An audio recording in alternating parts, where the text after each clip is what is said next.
తెలంగాణ సాధనకు కారకుడైన తెలంగాణ మాజీ ముఖ్యమంత్రి కల్వకుంట్ల చంద్రశేఖరరావు కుమార్తె కల్వకుంట్ల కవిత నేడు తెలంగాణ రాజకీయాలలో కీలకంగా మారారు. భారత రాష్ట్ర సమితిలో ఏర్పడిన వివాదాలు లేదా ఆమెను ఆపదలో పట్టించుకోలేదని బాధతో నేడు టీఆర్ఎస్ రాజకీయాల నుంచి బయటకు వచ్చి తనదైన శైలిలో తెలంగాణ రాష్ట్ర ప్రజానీకానికి బంగారు తెలంగాణగా మార్చడానికి అవసరమైన తన ఆలోచన విధానాలను ప్రజలకు చేరువ చేయడానికి సోషల్ మీడియాలో ఆస్క్ కవిత అనే ప్రత్యేక కార్యక్రమాన్ని నిర్వహించారు.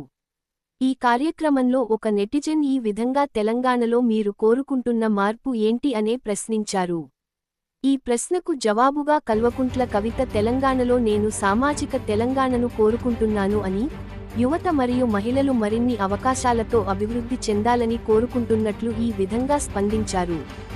మరొక ప్రశ్నగా తెలంగాణ చీఫ్ మినిస్టర్గా కల్వకుంట్ల కవిత తెలంగాణలో ఏం మార్పు తీసుకువస్తారని అడగగా తెలంగాణలో రూపాయి ఖర్చు లేకుండా విద్యను అందిస్తానని, తద్వారా తెలంగాణ తల్లులకి భారం కాకుండా ఉంటుందని, ఉచిత విద్య మాత్రమే తెలంగాణకి మరియు భారతదేశానికి గర్వకారణమని తెలిపారు.